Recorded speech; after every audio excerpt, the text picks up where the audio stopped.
How you doing today, Rick? I'm doing good, Kevin. How are you doing? Good. I'm glad we're doing this, man. I've been looking forward to this. Yeah, me too. Me too. So it's really not a very good weather day outside right now, so it's perfect to sit inside and talk about knives So and where are you guys located? we're in northeast Ohio. Okay. If you take and go 50 miles south of Cleveland, 50 miles north east of Columbus, we're right in that quadrant. Is that where you grew up? No, actually, I grew up everywhere. My parents moved around a lot, and so I graduated from a small high school, small town in east southeastern Ohio called Amanda Clear Creek is where I graduated from, and I was there probably 2 years, and I had lived everywhere from Tennessee, Wisconsin, mostly in Ohio, but yeah, pretty much everywhere. So what did you do after high school? After high school, I went. That's what brought me to Worcester, where I'm at right now. I went to a branch of Ohio State University called Agricultural Technical Institute, ATI, and I went there in horses. So I was a horse trainer and Wow. farrier. That was actually I started training horses before I graduated high school, but I went to ATI to kind of further, get a degree. I thought that would give me better chances on some better farms for training, and ended up meeting my wife while I was here at ATI in Worcester. She was in horse. Her parents owned a quarter horse breeding operation, and I started training horses out of their barn. And of course, met my wife, and we got married, and I've stayed here. Sprouted roots here, and the roots are very deep. Oh, I that's after I left home, I thought, I am not moving. I'm not. I'm staying right here. I've had good for enough of you. my moving when I was a kid. Nice. Yeah. No, I can imagine that much moving would set it in your mind. These But roots yeah, are gonna go deep. yeah, I got really good at making friends, new friends and stuff because Nice. literally, when we moved from Wisconsin back to Ohio, when I left school that day, I had no idea that we were moving back to Ohio. So literally, it was that quick. Yeah, Wow. yeah, yeah, we had the guy that my dad used to work for. He took my books and stuff back to school, and yeah, those kids probably were like, "Whatever happened to that Rick Hinderer guy?" So So yeah, I understand the logo now. That there's a horse in it. That's pretty cool. yes, yes, that's what. Because I love horses. I'm a horseman, and being that that's what I started when I had the logo designed, I wanted to input what I did and my love of horses and what I used to do with training and shoeing, and then the the main is like flames, and that is my association. I was a volunteer firefighter and EMT for almost 11 years. And so we put both of those together. And now that I'm back into horses, we got back into horses about 3 years ago, my wife and I. And so a lot of people like online, they're seeing pictures of me on horseback and stuff, and they're like, now we get it. So yeah, it's pretty cool. So when were you EMT? Because I know that influences your knife making. Yes, yes. So I joined the fire department. Actually, I joined the underwater search and rescue unit a year before I actually joined the fire department. Even though that organization was part of the fire department that I was with, and I joined them in 1996. And then a year later, my wife, she was also on the underwater search and rescue team as well as the fire department. So it's kind of neat. She joined the fire department first and became a firefighter and EMT. So you I guys was, were already married at that point. yeah, oh yeah, yeah. We had already been Okay. married. We were married in 1987, Okay. 86. I'm sorry, I better get that right. Oh And yeah, yeah. Don't mess that one up. Yeah. and so then she had joined the fire department, and so she was a firefighter EMT. I was a diver, and then we kind of switched. So she joined the dive team a year later, and I joined the fire department a year later. And so we were both on the fire department at the same time for about 10 years. So for that decade plus period, were you already making knives? Yes. Okay. Yes, I was already making knives. When I started making knives, it was actually like the very first knife I made. And it's like, why did I, the question is, why do I get into making knives? And it was, I'd always been, my mom was really taught us kids, there was 4 of us, the arts and crafts. She was very crafty. She was always making stuff, and she imparted that into us kids. And so I was already, if I needed anything, I just made it. When I was a kid, if I wanted a toy, we weren't very, we were kind of poor when growing up. So if I wanted a toy, I just made it. And it was nothing for me. I didn't have that. Well, how do I do this? I would just make something, and I wanted to give a knife to a buddy of mine that was retiring from the military, from the special forces, and so I didn't have any money, didn't have enough money to buy him a knife. So I thought, well, I'll make him one. And by then I was already shoeing horses, so I was making horseshoes, for horses. So I was forging already. I had already had that forging influence. So I pounded a knife out of a plow point, and I forged it and finished it kind of quasi. Now this was back in the 1980s, so we didn't have the internet. We didn't have all that work. I could just Google how do you make a knife, kind of deal. So it was like, well, I just did what I thought was right, and I didn't even know that there was really a custom knife making thing. So I made this knife and I gave it to him, and I thought, why now? That was because I've always been into knives, and guns, and I was like a farm kid growing up. So I thought, man, that was fun. I'm gonna make another one.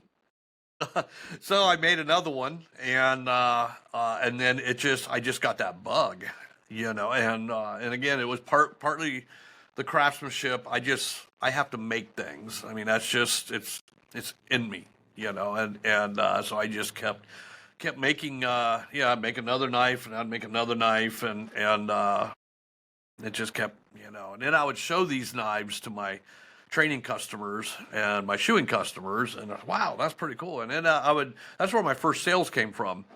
And what's kind of funny is, like, I don't know if they bought them because they wanted to make sure that I kept coming back and shoeing their horses for them, or whether I think they really enjoyed. They like seeing the craftsmanship and everything. But we laugh about that, those first sales. Does your friend still have the knife?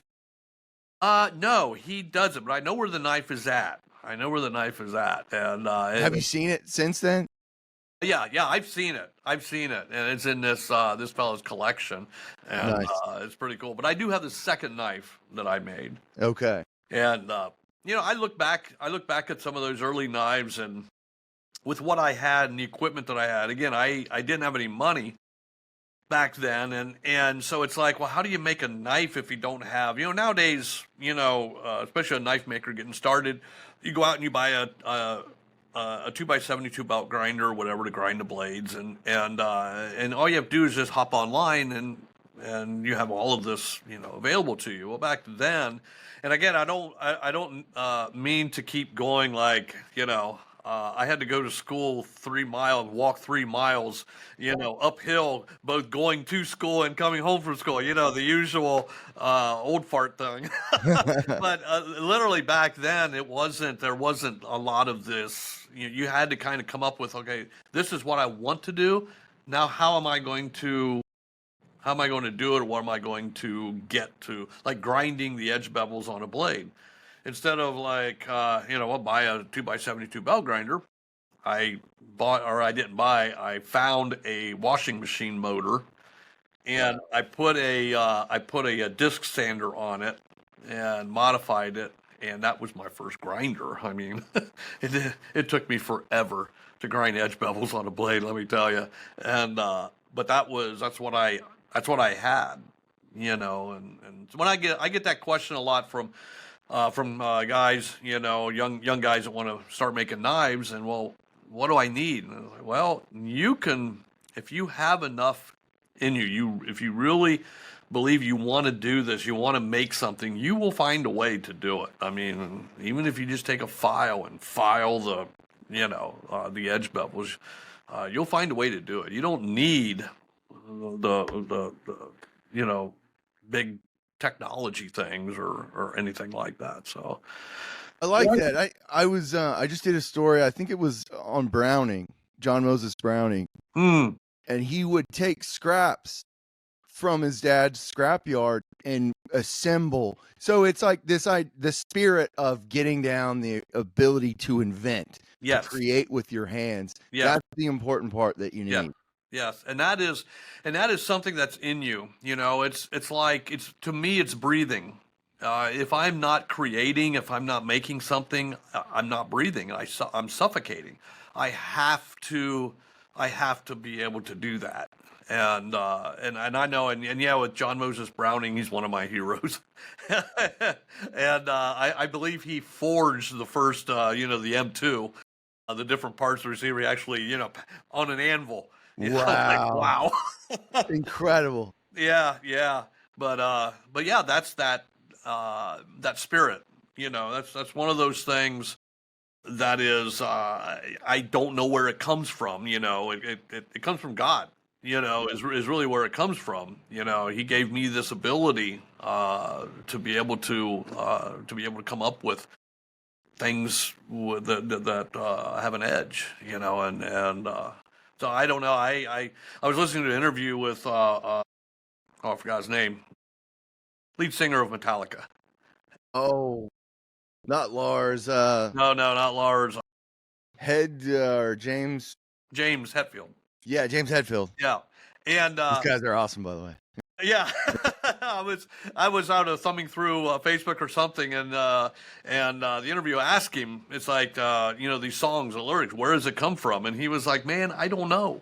Yeah, I don't know. It's there, and I'm like, that's just like my designs and stuff that I have done over the years, where it's just there. It just comes to me, and it's not the best way to as an example of.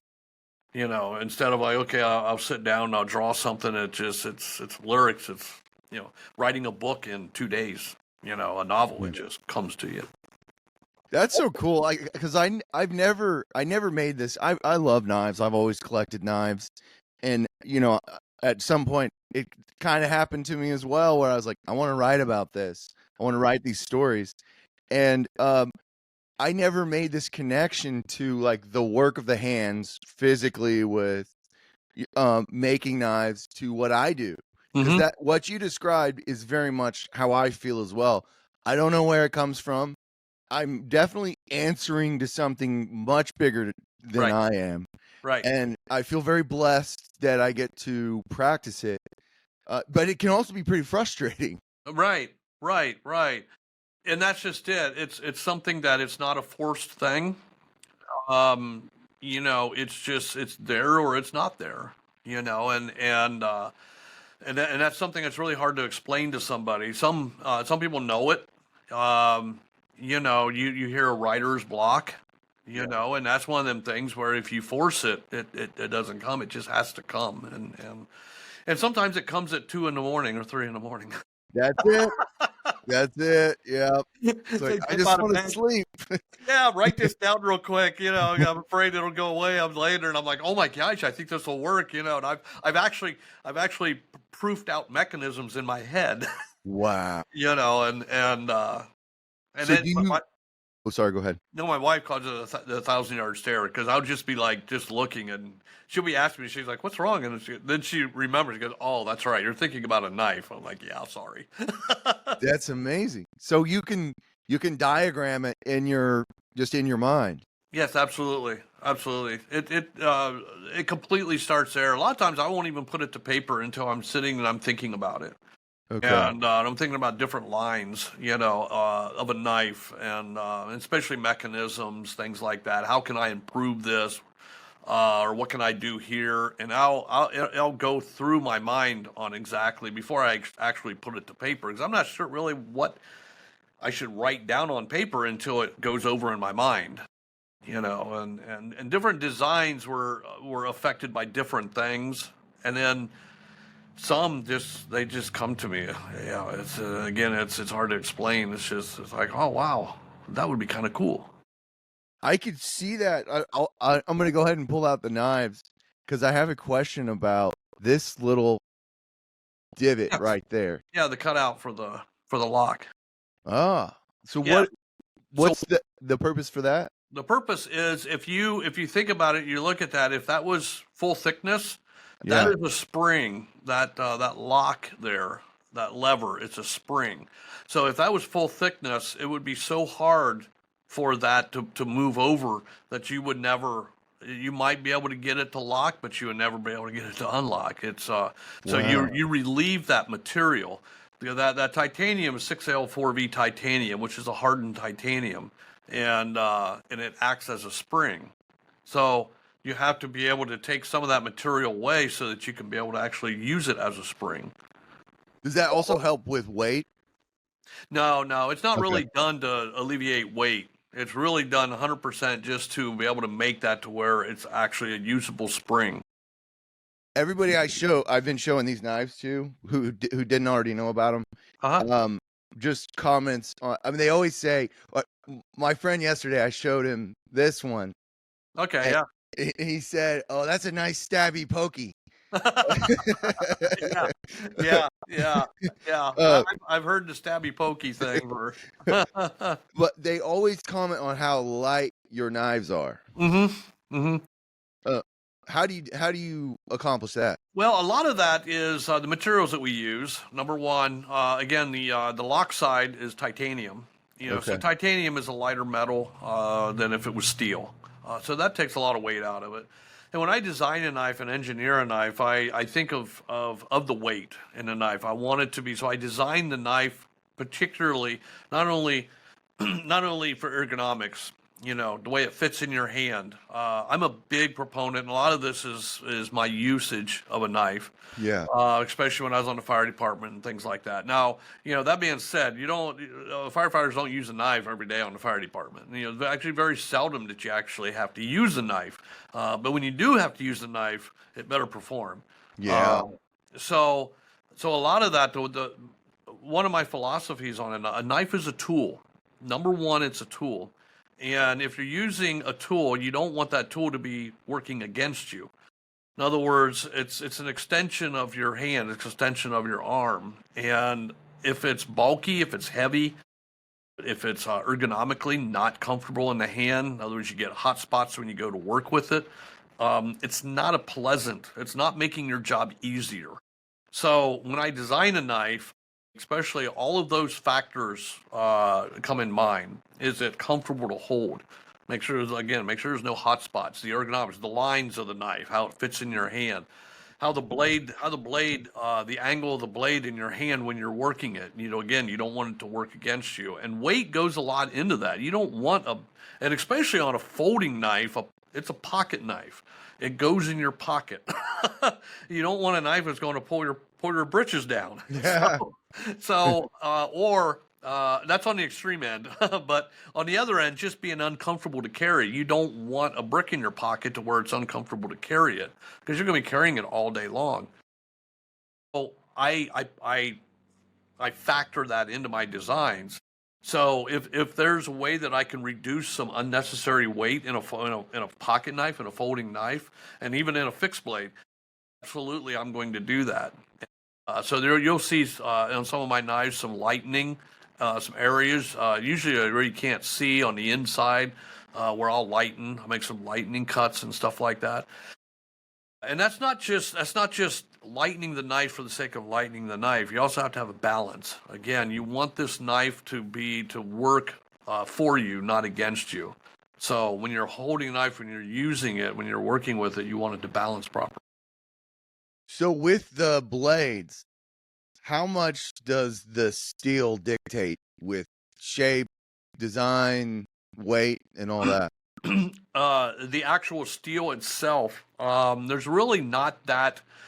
When I go to, okay, what kind of steel am I going to use for this blade or for this knife? I look at actually a lot of different factors, because steel itself, different types of steel, different grades of steel, will tell you what the knife is going to be used for. Dictates what kind of steel that you're going to use for that. Whether you want extreme edge holding, because there's compromises with steel. You can get steel that has a really extreme edge holding. In other words, very high Rockwell, high hardness. But the problem is now you might be getting into where it's a little bit brittle. So if you go out and you start prying with it, that may not be the best steel. And on the flip side, you can get a steel that is really high in strength, but maybe less in hardness, lower Rockwell.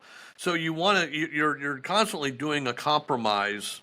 And so when you're looking at like a folding knife, are you going to be using a folding knife the same that you'd use a fixed blade, or is this fixed blade a camping type knife, to where you're going to be, not only cutting tent stakes, but you may even use a knife as a tent stake.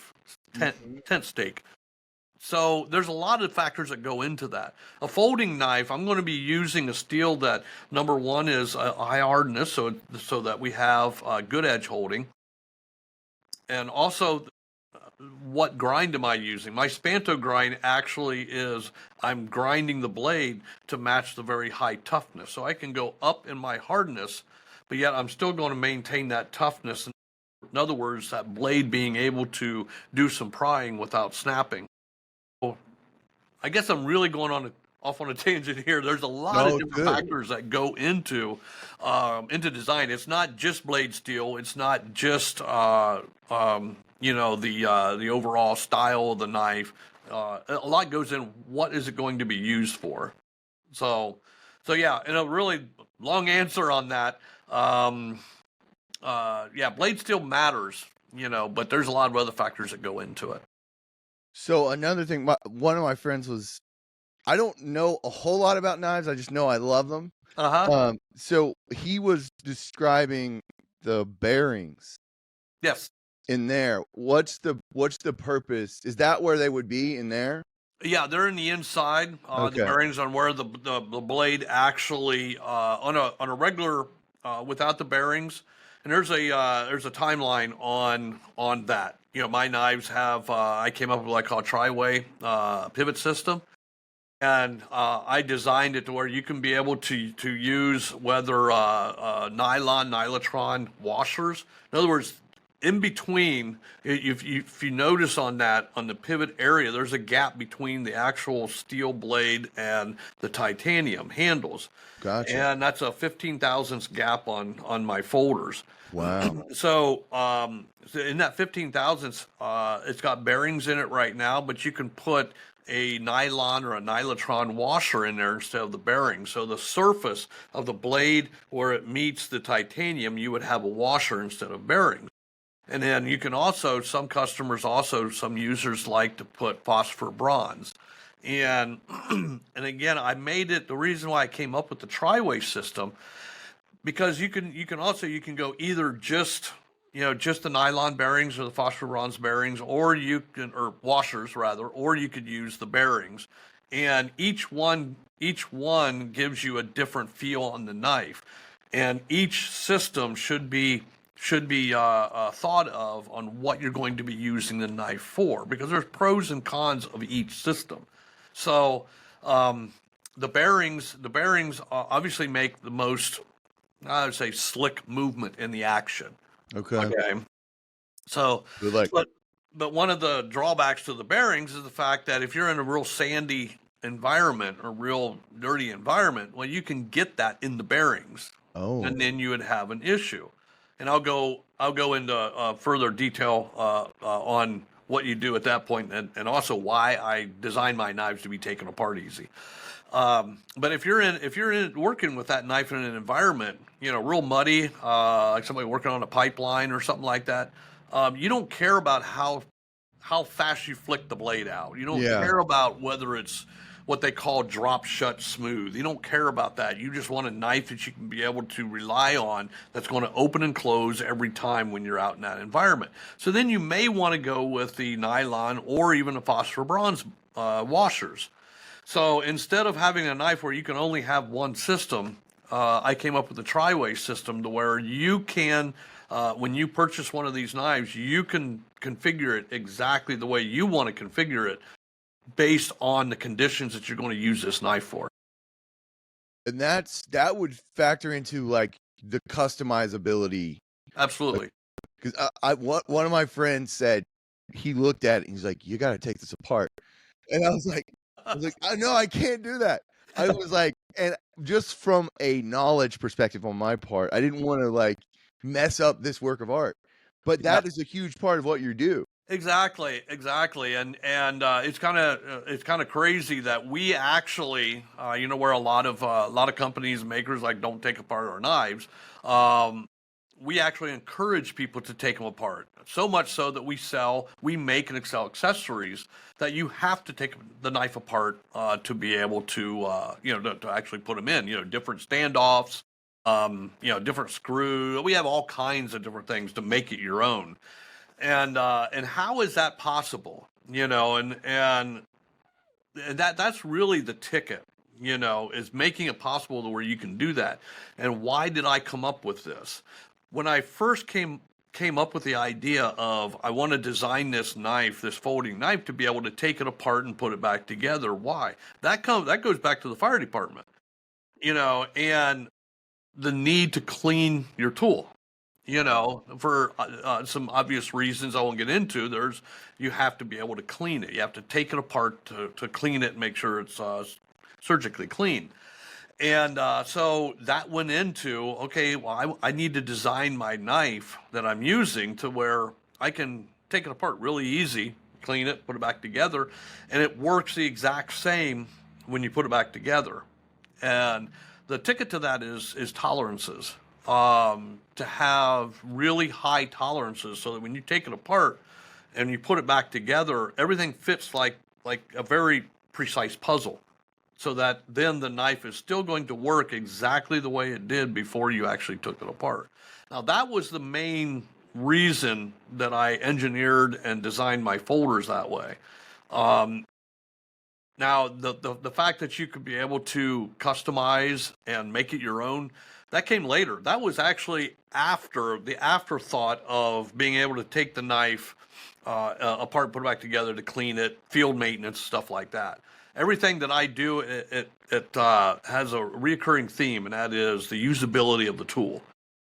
Now being able to, in the collector market and in the enthusiast, to be able to add jewelry to your knife, that's a really cool portion of it. But that wasn't the main reason that I designed it.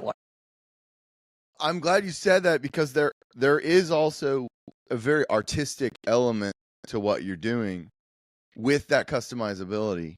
Mm-hmm. Mm-hmm. Like these are, well, you could almost call these art knives, really. Is that an accurate description? Well, yeah, it is, especially if you see the timeline of my career, and that was, I started when I started making knives back in the 1980s. It was as tools. That's I mean, these are hunting knives, and my first sales, I go to gun shows I'd set up, and these knives are being sold to hunters, and fishermen and outdoorsmen, and that was the main focus. The whole thing of collecting knives that we have now was not that way as much back then, especially when you're just starting out making knives. And so I was making knives in the stock removal method. Even though I was a blacksmith, I was making knives in the stock removal method. In other words, that's the taking a piece of steel, grinding away everything and don't look like a knife. That's kind of, That's good. you have a knife. And so that was kind of, it's funny because the first couple knives I made were actually forged knives, and I went to the stock removal method, and I was making knives like that. Well, I wanted to get back to forging knives, and because that was kind of like my my basis, as being a blacksmith.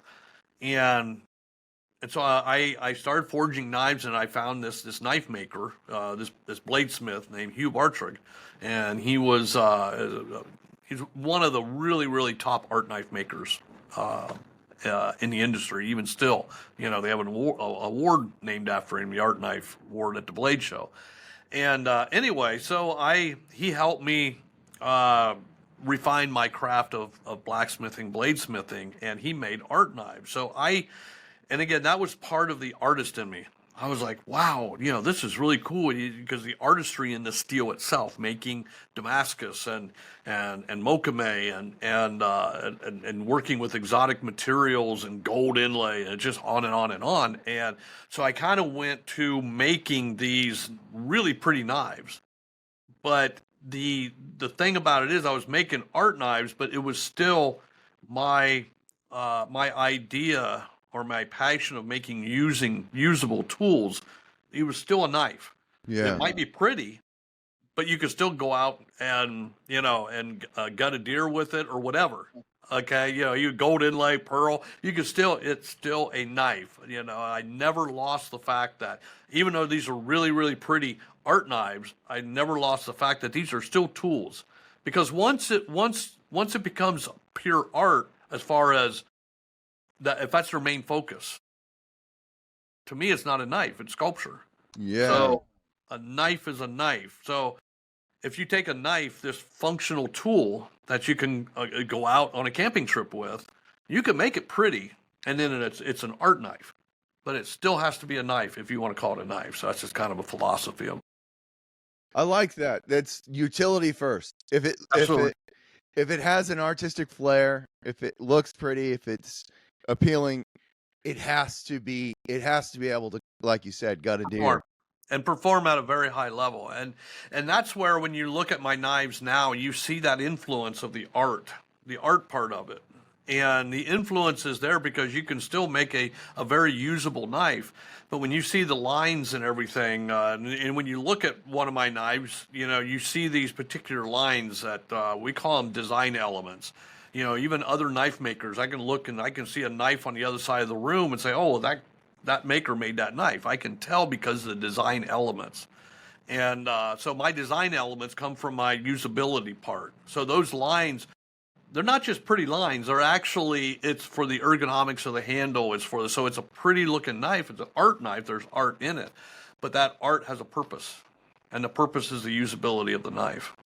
So do you want to talk about the knives, these particular knives? Absolutely. Absolutely. Okay, so let's start with this one, this bad boy. That's the Ranch Bowie. This has a good weight to it. It's like the perfect weight. Yeah, yeah. Again, it's the balance.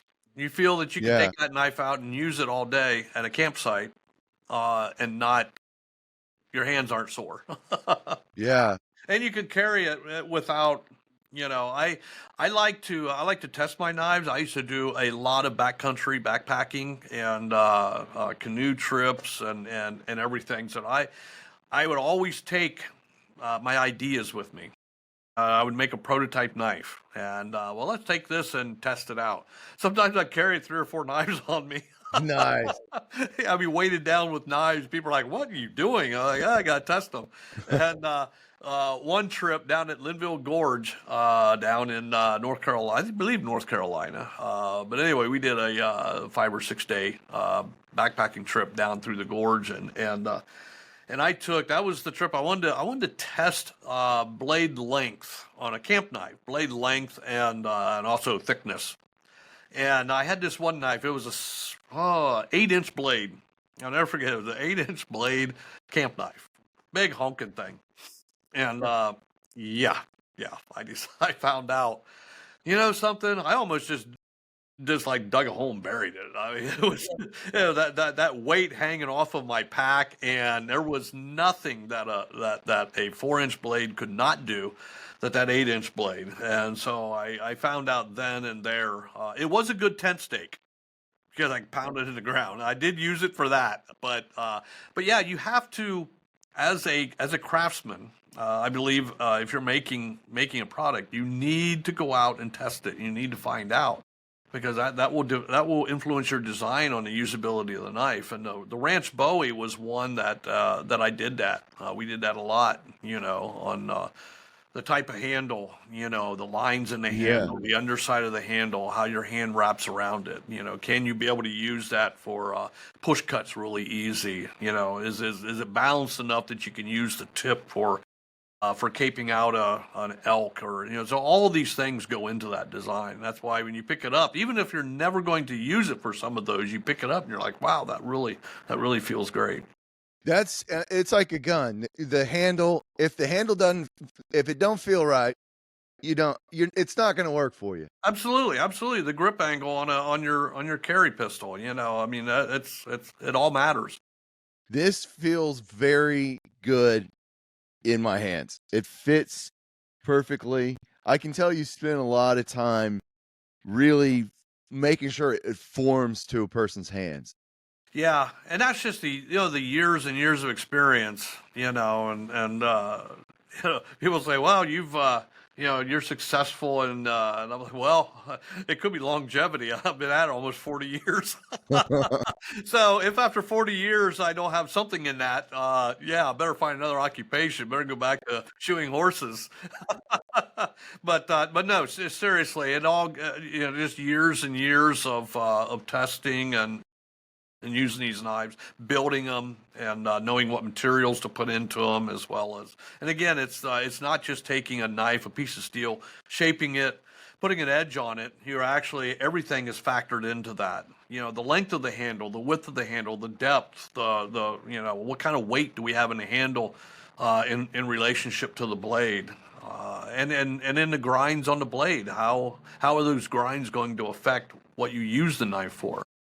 All of that goes into it. And the Ranch Bowie is actually one of our most popular models as far as our fixed blade. I can see why. And there's also a design element that I noticed on your knives, and it's right here. Mm-hmm. And it's like we're kind of thick here, and then you have like sort of a triangular element right there. Yeah. It's a top bevel. Okay, that's what that's called. Yeah. That top bevel, I put that on a lot of my knives. It takes it takes a little bit of that weight out of the tip.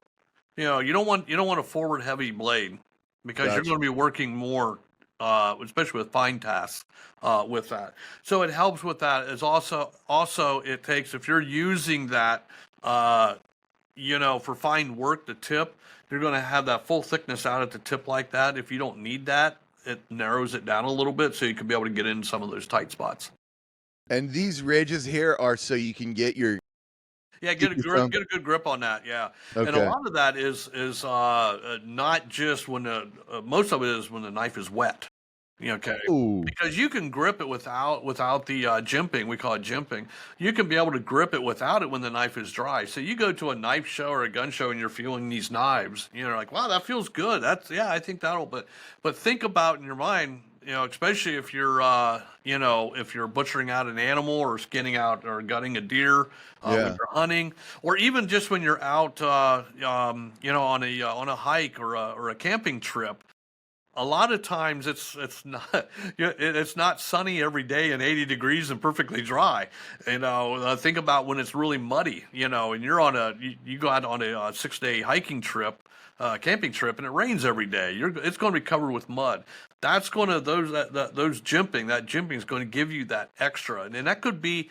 And that really, without being dramatic, it could be a life or death situation, because you cut yourself bad when you're out in the middle of nowhere. That turns into a really bad situation for you. So if that jimping helps a little bit in gripping that knife, it's huge. And I've had people tell me that. They're like, wow, I didn't realize it when I'm sitting at home, feeling it. It's when you get out and you get a bunch of slime on it and stuff like that. That's when, that's why I tell my customers, please take my knives out and use them. That's when you really appreciate those lines and the design and everything that went into it. All the work that I did going into it, you'll be able to take advantage of that if you use the knife, because that's how they were designed, foremost. I like that. I feel like that goes under the category of like, you are in an emergency, you default to your highest level of training, Right. or even your lowest level of training. Rather, that's what I meant to say. Your lowest level of training. Yeah. Yeah. Yeah. In an emergency, you can really only do what you can do as quickly as possible. Right, exactly, exactly. You know, and that's really have defined a lot of my knives making and production. Is that, and I remember a long time ago, I was talking to a customer about warranty, and I told him, I said, of course I have a warranty on all my knives, but I want to make my knives to where you'll never honor that. I'll never have to honor that warranty because you make them good enough where we don't have that. Because when you're, and my whole thing is when you're hanging off the side of a cliff and the knife breaks, guess what? You're not really worried about the warranty at that time. You're not sitting there going, I wonder if this knife is covered. So and a lot of that, when I was on the fire department and everything, it's, you have to, your tool has to work at those times when you really need it. And, I love this leather too, by the way. Yeah. Now, those we have our sheaths made. I used to make my own sheaths a long time ago, but when I got into production, I can't make that many sheaths now. So we have a gentleman actually that helped me out years ago. He owns a little shop. He's an Amish craftsman. We live here in Northeast Ohio. We live in a really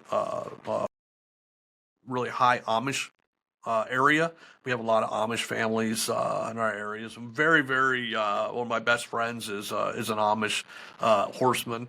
Fantastic. And so we have a guy at Woodland Harness, and he does our sheaths for us. And wonderful, wonderful guy. And I can't say enough about everything.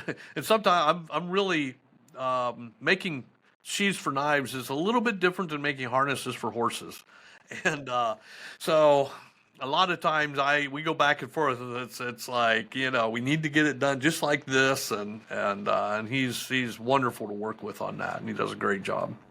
So how is that different, or what differences are there in making a sheath to a harness? Well, number one, the sheaths, especially the way I want them, they have to be very, very tough, when you're wearing them. So, gotcha. Again, it's all about usability when you're out, when you're out on a hike for, 2 weeks or whatever, if you're hiking the Appalachian Trail, you're gonna be there for months. You want that sheath that's carrying your knife. You lose your knife, that's your life-saving tool. So, though, I tell them, okay, it has to be done this way, really beef it up, but it has to look fantastic. And that's the difference. Maybe they're doing horse, harnesses and especially in the Amish community, they're not looking at that, how it looks as much as the utility. So I kind of have to work with them. It's like, we want it to look great as well. So that's really about the only difference. Okay. So we've got the Eclipse hollow grind. Uh-huh. Yeah. Yeah. And that, the hog grind is something new for us. That's cool. In a production. In a production knife. The Eclipse is a design that I did. I'm trying to think of the year. I should, because it was the name came from a celestial event that year. It was not now just this last year we had a full eclipse. A total eclipse here at the shop here in Ohio. The year that I did that, I can't remember it was probably 5 years ago, maybe 4 or 5 years ago, we had a partial eclipse. And I was actually at Gettysburg on horseback on the battlefield during that eclipse. Wow. Oh, that was, I tell you what, I didn't plan it that way, but talk about, I'm a huge history buff. And we were at Gettysburg. We did a horseback tour up in the wheat field. I don't know if you're familiar with the Gettysburg battlefield, but it was phenomenal right during the eclipse. Is that where you had the idea, or that was the motivation for the name? That was the motivation for the name. Okay. Yeah, my wife actually came up with that. She was like, "Well, let's call it the Eclipse," because I'm like, "What am I going to?" I'm not good at naming knives. And I've named a few on the XM18, which is our flagship knife. That is actually XM is if you're familiar with military jargon, that's experimental model. in military jargon, and then 18 was my badge number on the fire department. So That's cool. yeah, back then, because I wasn't good at naming knives, all my knives had fire term names. Nice. Flashover was one of the names, and and I'm like, I got to the XM18, and because the XM18 actually came from a design that I called the Flame. And I'm like, what am I going to call this? And I'm like, oh, it was kind of an experiment how I built the knife. I'm like, I'll call it XM, and then I don't know, my fire department number. It's still fire.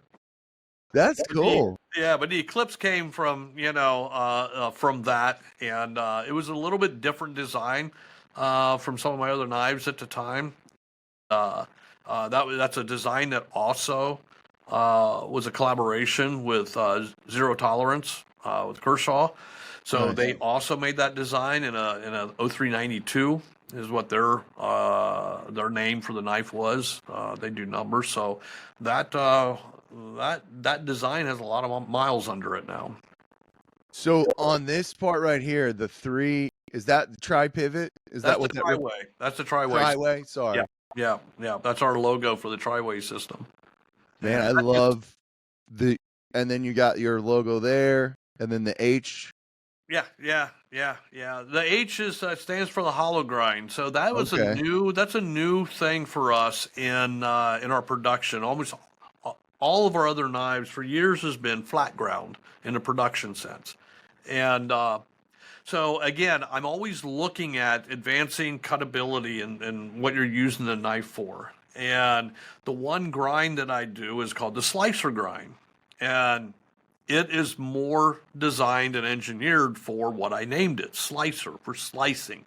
So it's more, it's a little thinner behind the edge. The angles, the way that the grind comes down from the top of the knife is more of a slight slope.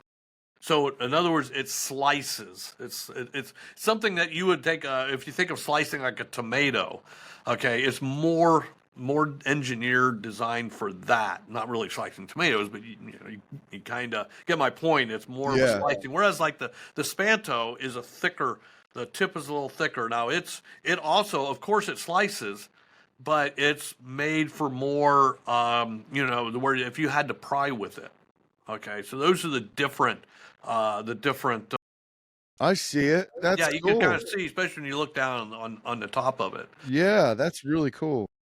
So the slicer grind was a grind that was more for that. So I in my head I'm thinking, how can we get it even more sliceability? In other words, have it even more of a kind of a slicing aptitude. And I knew that the hollow grind would do that, would give that little bit less bulk behind the edge to where your slicing ability would be just enhanced a little bit. However, I didn't want it to be a complete, real deep hollow grind because you're also taking out a little bit of the toughness out of the blade. So we came up with a very slight hollow, and that gives you a little bit more percentage wise of slicing ability in that blade profile, but yet you still have some of the toughness behind the edge that you don't have to worry about chipping or snapping the tip. Boy, you really know what you're talking about. It's just almost 40 years of doing this, and and I'm a knife geek. I love it. I not only make knives, I design knives, I engineer knives, but I collect knives. I love knives. Ever since I went into that hardware store in Wisconsin when I was a kid, and I bought my first pocket knife. Dude, what kind of pocket knife was it? It was a two-bladed K-bar. It was a K-bar knife. Wow. Okay. And it was made by K-bar, but it was a two-bladed. I can't remember the exact what they call but yeah. How old were you at the time? I think I was 10 years old. And what's crazy is, all of us, we have these memories that are like, I might not be able to remember what I ate yesterday for dinner, but I can remember exactly what the inside of that hardware store looked like when I was 10 years old. And if I was in that store right now, I can probably tell you exactly where that knife case was that I walked up to, and I was like, wow, Have you been back there? I've never, no, no, never been back there Where since. was it? I'm sorry. Where was it in Ohio? No, it was in Wisconsin. Oh, okay. Portage, I believe it was Portage, Wisconsin. Is That's where he cool. lived. Not that far from Wisconsin Dells, actually. Which is a very well known tourist area. And that was and really that short amount of time that I was in Wisconsin, and I mean I was one of those rural kids that I loved fishing. I mean, I was always out finding a fishing hole. I loved hunting. I loved all of that. Get me out in the woods. That's where I wanted to be. And Wisconsin, at the time, that was like the perfect place. I was living my childhood dream really, because I was out constantly with my knives and everything, and yeah, walking into the store and buying that. Who would have known when I was picking out that knife? What uh, the road God would have taken me. You know, it's really. I mean, I think He led me in that store and said, "Hey, you're going up to that cabinet. Go buy one of these knives." I love those moments because there's that memory because I have some memories like that as well. There's kind of a glow when you think back to Yeah, those memories. yeah, They're like those key moments that are like, okay, this was written. This was supposed to happen. God yeah. guided you along, and these were the key moments. Absolutely, absolutely. I had no choice in the matter. Yeah, I love that. That Thank DNA, God. yeah, yeah, that DNA was put there long before I was even thought of. So it's really neat when you look back and there's so much I don't know poignant evidence that points to that. It's like I can't explain it, And then you have all these moments since that up to where I'm at now, that it all makes sense. It's all pieces of a puzzle that just went together. I like that evidence. I like that you use that word because that's really what it feels like. Yeah, yeah, yeah, yeah, yeah. I- there again. There's nothing I probably could have done about it. This is what I was born to do, thank God for for giving me this this ability in this life, and it's been a wonderful, wonderful road, and the horses were thrown in too.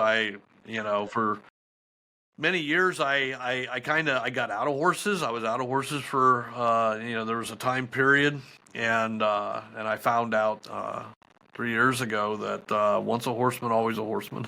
Oh, I love that. Yeah, So yeah, we got this bad boy. This might be my. I know it's a tough choice, but this might be my favorite of the three. yeah, yeah. Is that that's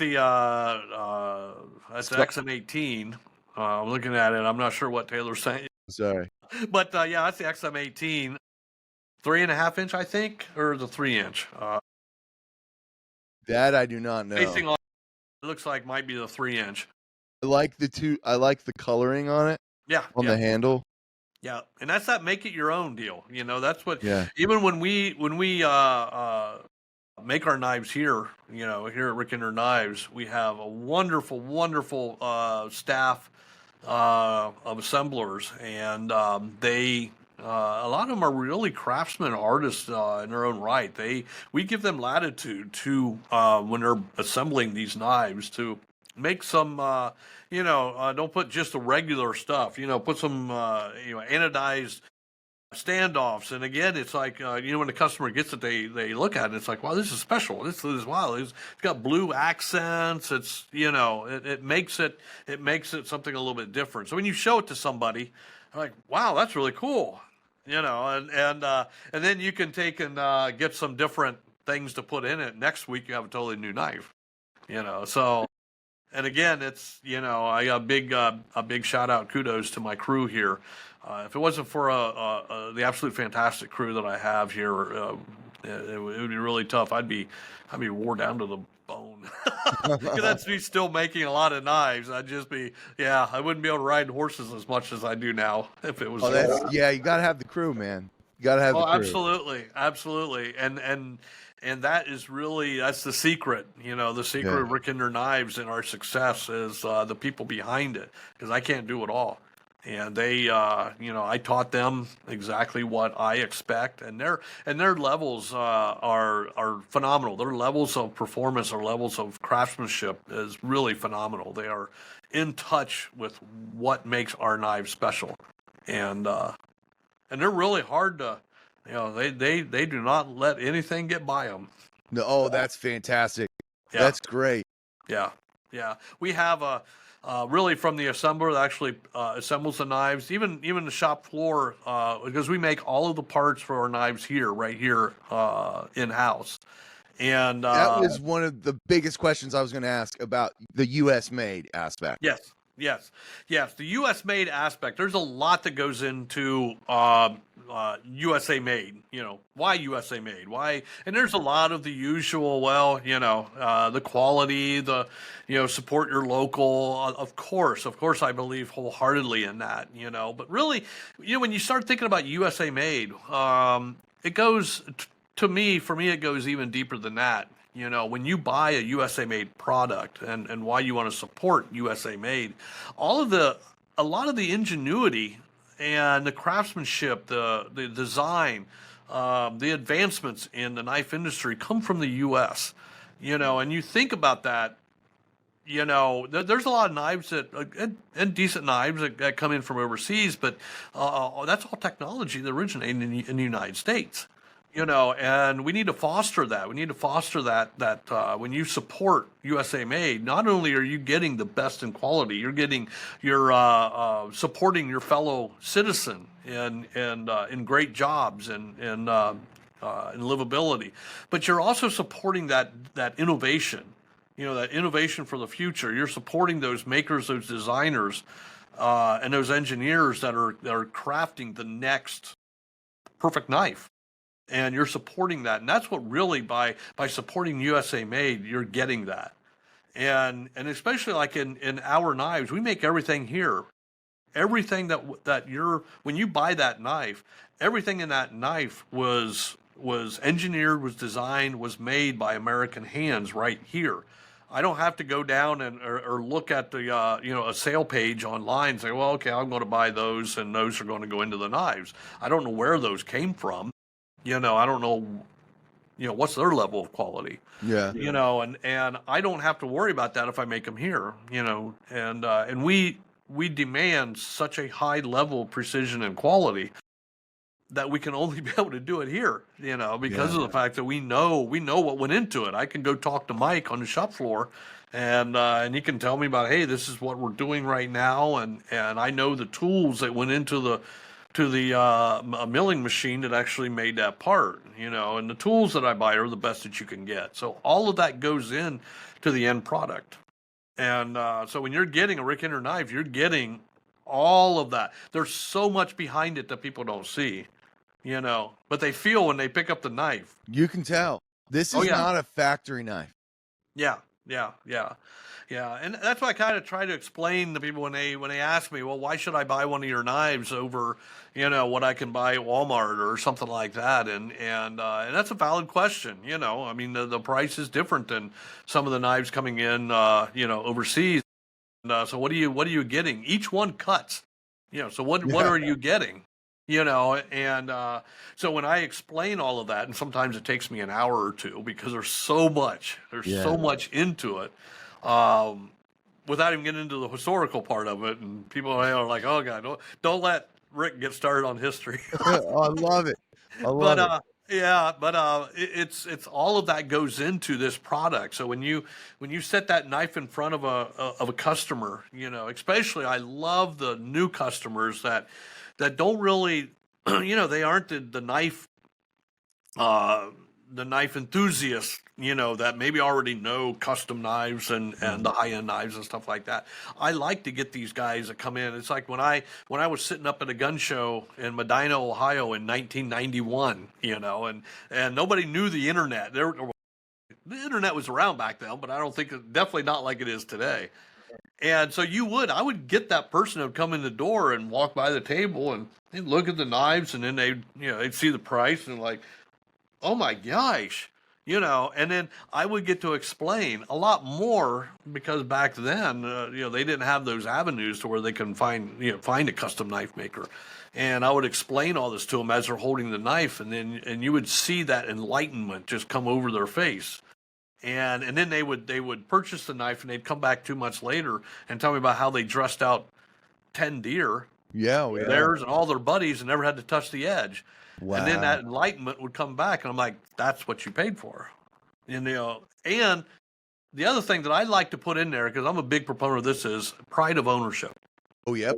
Yeah, You absolutely. know, and there's that it's that unseen thing that when you purchase it, you're holding it like, yeah, I got this. This was made by Amanda at Rick Hinderer Knives. Because we have assembly cards that go with each knife, so who built the knife. And this knife was made by Amanda or Kim or Lane and that's really cool. It's that connection to it, and connection to the craftsman that actually built it. But you're getting even more behind it. You're getting all of that behind it. You're getting Mike that milled the blade. You're getting Zach that water jetted. You're getting all of those unseen craftsmen, behind it, and it's that pride of ownership. Like, this is a Rick Hinder knife. This isn't a gas station knife that came from Oh, yeah. China. It's actually, this is really, so it's that pride of ownership. I think that is also, you have to factor that in. I've been testing these guys on everything, and with the ranch, I was like, Yeah. let me cut some carrots, and it was like cutting through water. And I looked down. It's a thick wooden cutting board, and there was a line. Yeah. Yeah. It Yeah. went in there, and I didn't even really have to move my hand very much. Yeah, yeah, yeah. It is, a lot of that's the ergonomics of the blade, and that's what it should be. That when I go back to that, you don't want the knife to work against you. It's a tool. Yeah. You want it to work with you or make that job easier. So when you see that, that's the design in a knife. That's why I want my customers to use these knives, because those are the things that you paid for. Those are the things that you get in a knife designed like that. You get that. Wow, it was a whole lot easier to do this task with this knife than it was this other knife. So, and cutting steaks. I was cutting some steaks the other day, and nothing. yeah, It was like slicing through butter. yeah, yeah, exactly. And that's all of those things. And again, especially when you're sitting down to a really good ribeye, you're not really, you're going like, oh man, this is going to be good. You're not really thinking, okay, I'm going to cut this steak, and I'm going to think about how the blade is cutting through through the meat and everything. You're like, I just want to get that first bite in my mouth. And then it's always afterwards like, oh wow, after your belly's full, it's like, oh wow, that was actually a lot easier to cut that steak than it was, those steak knives that I bought from Home Depot or whatever. Oh yeah. Rick, you're a joy to talk to, man. Is there anything that I didn't ask you that I should ask you? I can't think about it. There's a whole lot of things. We could be here for 4 hours. That's what I love about this. We could easily, and I'll catch you at a knife show or something, and we can sit down and just chat. Absolutely, yeah. We could talk history. That's my other passion. That really. Oh man, I love it. Yeah. I'm actually I went back to on a personal note. I went back to college, and but as a caveat, I'm auditing classes.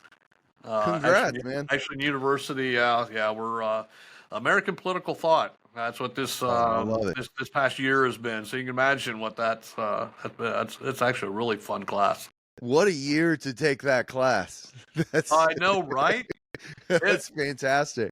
It kind of, I started over a year ago, and this organization that's attached to Ashland University is called the Ashbrook Center, and which was started by a politician named John Ashbrook, and actually inaugurated by President Reagan. Wow. And it's a really, really it's a scholar program for a lot of young students coming in.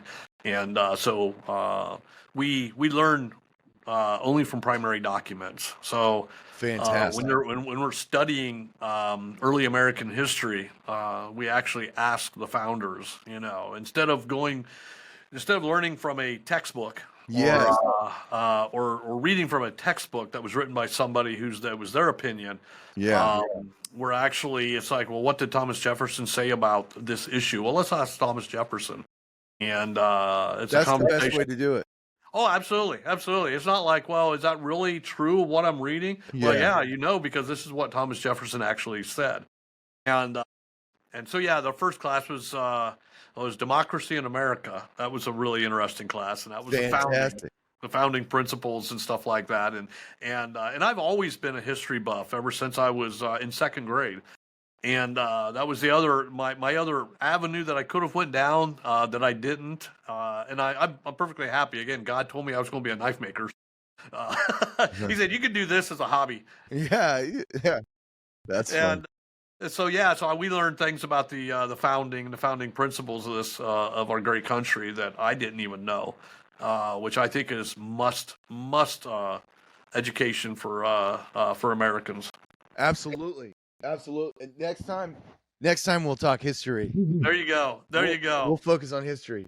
You got it. Rick, it's been a true pleasure, man. I really enjoyed chatting with you. It was great. I appreciate you bringing me on, and if you ever want to talk knives again, just let me know. There's still a lot of things that we didn't get to. Oh, I love it. That's the way it should be, man. Absolutely. Never-ending conversation. I love it. And my wife says I'm not afraid to talk. Oh, good. No, man. People who are afraid to talk scare me. Exactly. I'll tell you exactly what I think instead of the one that just keep it inside. Oh, it's great, man. Well, my mouse isn't working here, but I'll stop it in a second. Man, that was great. Thank you. Yeah, no problem. Thank you. And yeah. If anything else you need, just let me know. Well, man, your whole team has been a real joy to work with. I tell you what, it's I can't say enough that having a great team, not only in the shop floor, the assemblers, my general manager Sam, Taylor, who you've been working with, on that side, they're all just phenomenal. I'm very blessed to be able to have. I wouldn't even say coworkers. They're pretty much they're part of the family. I love that, and I think of them that way, and they are so passionate about what I do. They've taken my dream, they've taken my enthusiasm for the business, and just gone with it. They made it their own. I love it. That's how you can. That's a good team right there, man. Yeah. Absolutely. All right, I'll let you get back to. Yeah, I'll do that. And thanks a bunch, and hopefully you can be able to. We couldn't get on, but now you probably can't get off. Oh, I don't want to. So this usually takes about a month. So okay. And then I'll have some questions I'll send to Taylor. Okay. Along the way, just random questions, usually timeline related. Right. And then we'll get it out. We'll do it. We'll put this out as video, and then we'll have audio, and then it'll be like a profile of you and the company. Okay. Well, fantastic. Well, I really appreciate it. I can't wait to see the finished product, and yeah, and hopefully we'll do something again, and someday, and I'll run into you at a show or something. And I'm looking forward to it, Rick.